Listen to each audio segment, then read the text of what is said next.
काय झालंय? हं? नाही, काही नाही. आपण या गावचे दिसत नाही.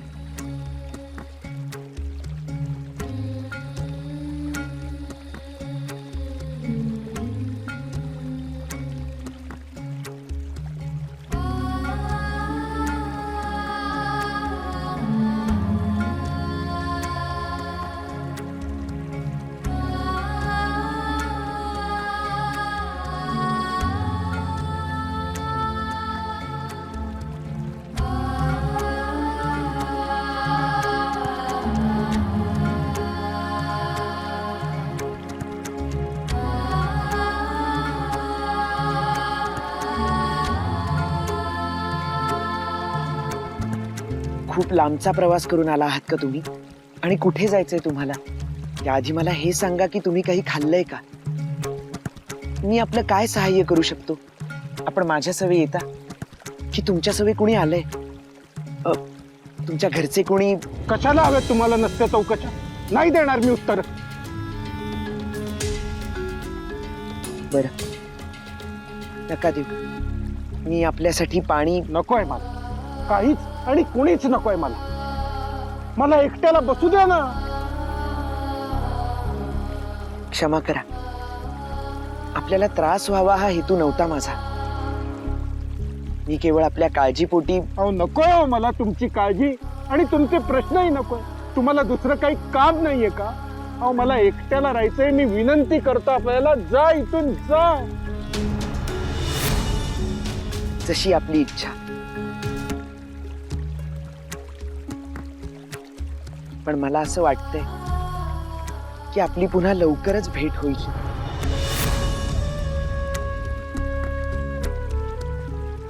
जगदीश्वरा, यांनी सद्बुद्धी स्वीकारली नाही तरी दुर्बुद्धीचं सावट मात्र यांच्यावर येऊ देऊ नकोस.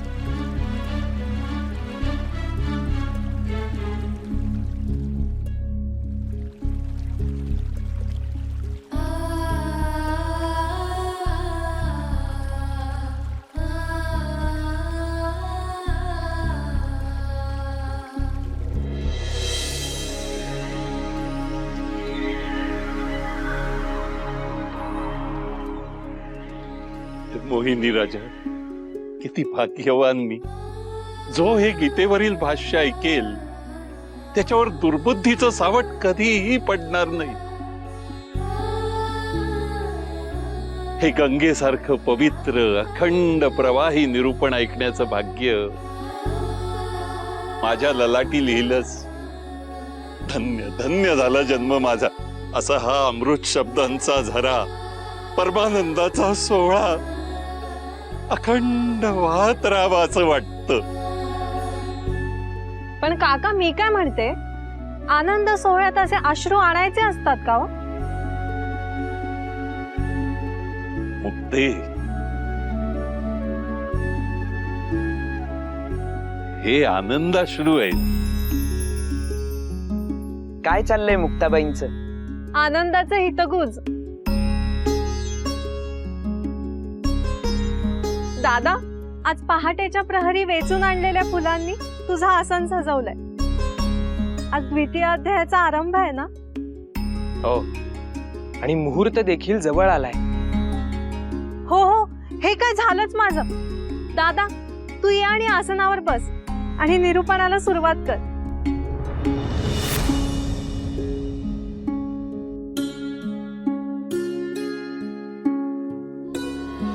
एक एक श्वास जड जड होत चाललाय. जीव नकोसा झालाय ग, नकोसा झालाय.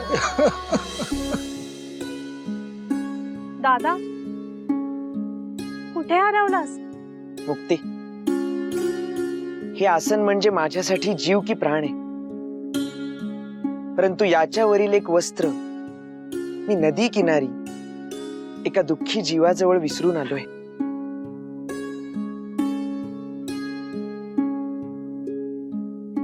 मी आलेच. तू तोपर्यंत सर्व सिद्धता कर. मी येते.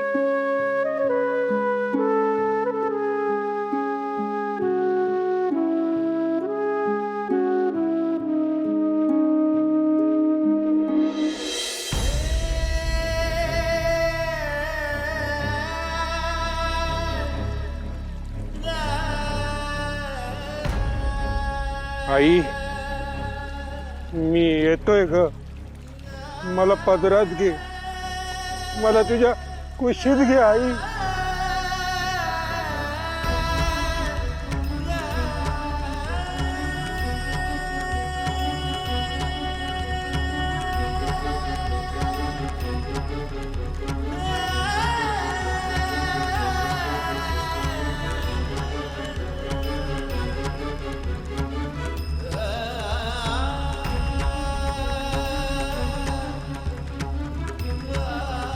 काका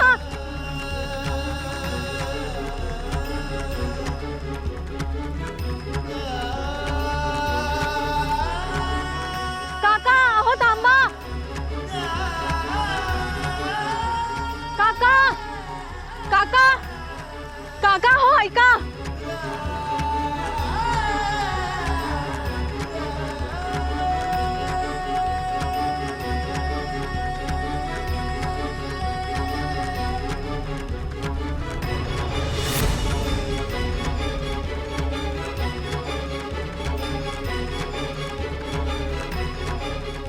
आई आई तुम्हाला आहो का म्हणते?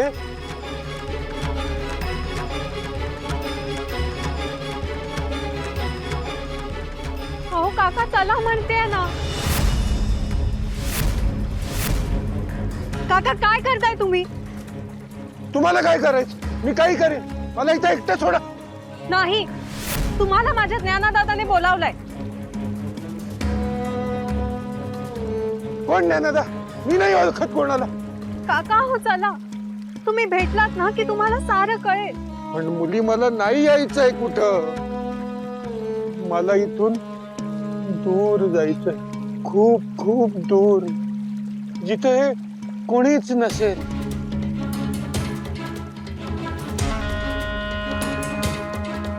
जा नक्की जा. कुठे जायचंय ना तिथे जा, पण वेळ आल्यावर. आणि ती वेळ अजूनही आलेली नाही. तुम्ही चला बरं माझ्या बरोबर निमूटपणे. काका हो चला, नाहीतर मी नदीत उतरून तुम्हाला ओढत घेऊन जाईन ना लहान मुलांसारखं. चला म्हणते ना. चल म्हणते ना. आई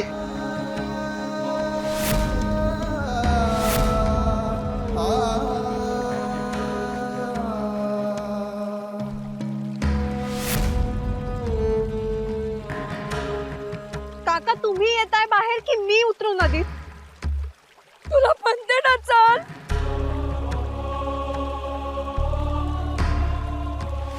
माधव बाई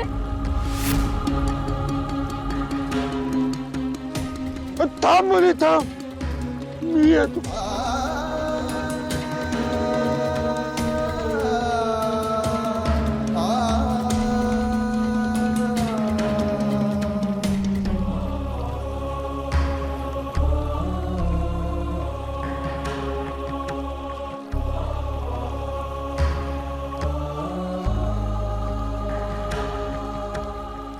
काका चला.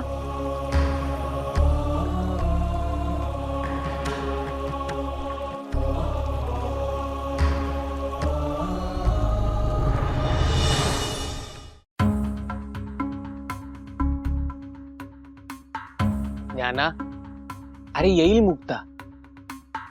तू बसून घे आणि निरूपणाला सुरुवात कर. हो गुरुदादा, पण माझ्या जीवाच्या वस्त्राचं काय झालं हे कळलं की माझं चित्त शांत होईल.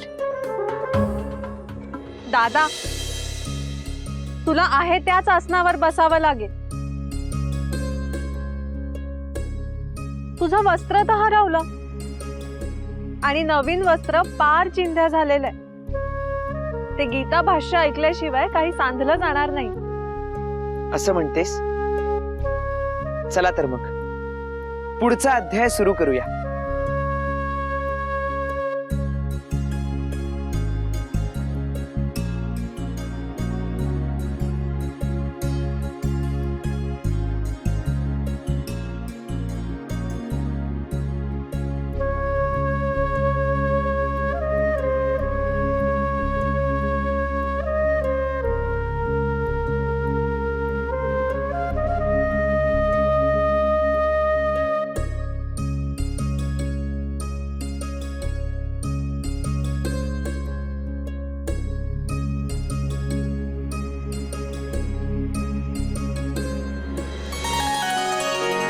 संजय उवाच तं तथा कृपयाविष्टमश्रुपूर्णाकुलेक्षणं विषिदन्तमिदं वाक्यमुवाच मधुसूदनः।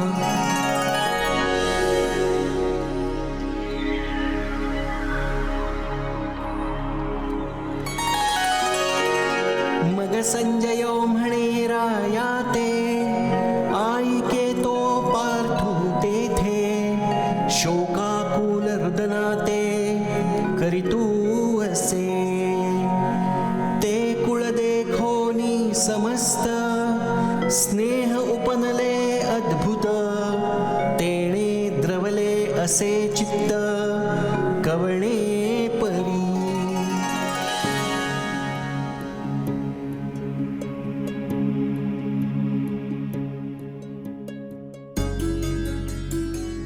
भक्तगण हो, मागील अध्यायात आपण अर्जुनाची काय स्थिती झाली आहे हे पाहिलं। आता पुढील अध्याय देखील तिथूनच सुरू होतो। तर अर्जुनाची स्थिती कशी झालीये? लवण पाण्यामध्ये विरघळावं तसंच अर्जुनाचं हृदय आप्तजनांना पाहून विरघळलंय, द्रवलंय। वाऱ्यामुळे मेघ घालतात त्याप्रमाणे अर्जुनाचं खंबीर हृदय हे हेलकावे खातंय। राजहंस जर चिखलात रुतला तर तो कोमेजून जातो, त्याचप्रमाणे मोहाधीन झालेला अर्जुन कोमेजून गेलाय। आता राजहंस कसा असतो? सुंदर, डौलदार, सृष्टीने तीट लावावा असा। आणि तो असतो कुठे? मानस सरोवरात, अतिशय दुर्गम जागच्या हिमालयातल्या तळ्यात तो राहतो। खातो काय तर मोती, त्याचं गुणवर्णन काय करावं महाराज। तर असा हा राजहंस चिखलात रुतला, हलू शकला नाही, तर बिचारा धडपड करतो आणि अजून खोलात रुतत जातो। अखेर ते सुंदर रूपड चिखलात काजळून माखून नष्ट होऊन जातं। या राजहंसासारखीच अवस्था अर्जुनाची झाली होती। रडायला लागला बिचारा, भर रणांगणाच्या मध्यावर। मग भगवंतानेच त्याला विचारलं, तू शूरवृत्तीचा ठावो क्षत्रिया माझी रावो तुझिया लाठेपणाचा आवो तिही लोकी।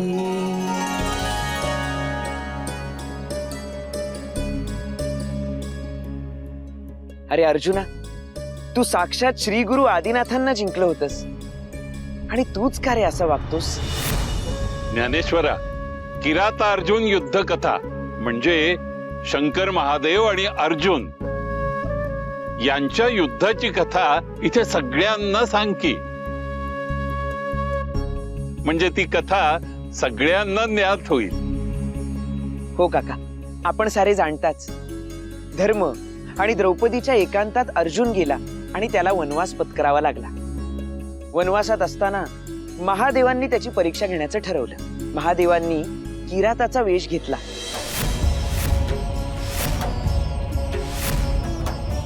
आणि मृगयेसाठी एका वराहाचा ते पाठलाग करू लागले। नेमकं त्याच वेळी तिथे अर्जुनही पोचला। दोघांनी बाण सोडले।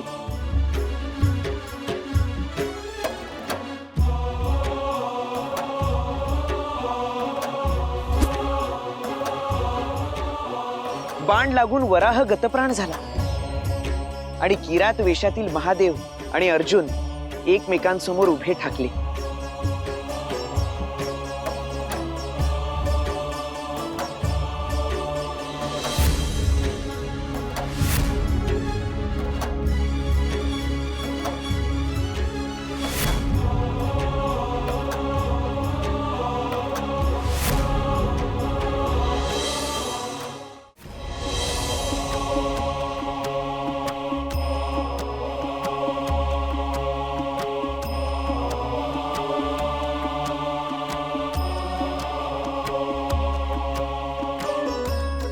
आपण कोण? म्या किरात या अरण्यात मृगाईसाठी आलोय। हे मृगाई मीच केली। क्षमा करा, पण या वराहाला मी मारलंय। तू? होय, बघा मी मारलंय। मी मारलेल्या बाणामुळे या वराहाचे प्राण गेलेत। पण या वराला तर मी हरलय, त्यामुळे ही मृगई माझी आहे.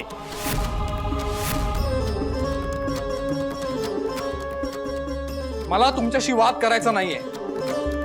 उचित हेच ठरेल की तुम्ही दुसरी मृगया शोधावी. वा, चेहऱ्यावरनं तर राजवंशातले दिसता, पण या अरण्यात फक्त माझं राज्य चालतं. तेव्हा तुम्ही इथून निघायचं हेच उत्तम राहील. ही मृगया मी केली आहे, तो माझा अधिकार आहे. असं मग युद्धात पराभूत कर मला आणि घेऊन जाईल मृगया.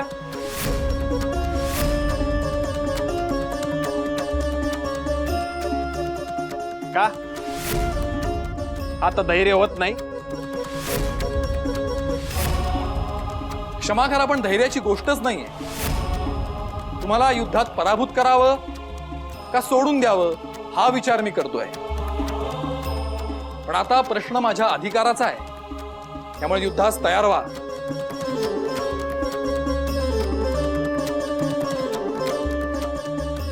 काय होईल या महासंग्रामाची परिणिती. एका बाजूला मर्त्य मानव, तरी सुद्धा तो अद्वितीय धनुर्धारी होता, आणि दुसरीकडे साक्षात भगवंत म्हणजे धनुर्वेद. सांगा, विजय कोणाचा होईल? ते मला नाही ठाव.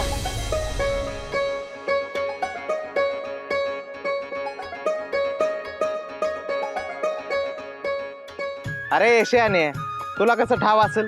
तू आता सोय तिथं. अरे ते जे काय सांगतेत ते ऐक की गप गुमान. अहो, काय होईल ते आपल्यालाच काय, पण त्या क्षणी त्या दोन योद्ध्यांना सुद्धा ठाऊक नव्हतं. कशाचीच शाश्वती नव्हती. हा प्रसंग खऱ्या अर्थाने जीवन मरणाचा प्रसंग होता. गुणीजन हो, महावीर अर्जुन आणि सामान्य दिसणारा किरात हे एकमेकांसमोर उभे ठाकले आणि अर्जुनाने बाण सोडला.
महादेव, आपण? होय अर्जुना, मी इथे तुझं धैर्य आणि शौर्य पाहायला आलो होतो. तुझ्या पराक्रमावर आम्ही प्रसन्न झालो. पण महादेवा, याचं प्रयोजन काय? अर्जुना, काही विद्या अस्त्र अशी असतात की ती योग्य मनुष्याच्याच हाती द्यायची असतात. आणि कोणतीही वस्तू असो वा मनुष्य, त्याची योग्य पारख ही परीक्षेमधूनच होते. शस्त्राचे कितीही ज्ञान घेतले तरी योद्ध्याची खरी ओळख ही युद्धभूमीवर त्याच्या पराक्रमानेच होते. म्हणजे अर्जुना, माझ्याकडे असंख्य अस्त्र, विद्या, शस्त्र आहेत आणि मला ज्ञात आहे की भविष्यात तुझ्यावर अनेक युद्धांचे प्रसंग येणार आहेत आणि त्यासाठीच तुला काही अस्त्र देण्याचे योजले आहे. महादेव, भगवंतानं परीक्षा घेण्याकरता देखील कोणाचा विचार करावा हेच किती मोठं भाग्य आहे. आपण मला तुमची अस्त्र देण्याकरता योग्य समजलात, यातच मला विजय मिळाला. अर्जुना, मी तुला माझे पशुपत अस्त्र विद्या प्रदान करत आहे. या पशुपत अस्त्रासमोर देव असो वा दानव कुणीही टिकणार नाही. याचा स्वीकार कर.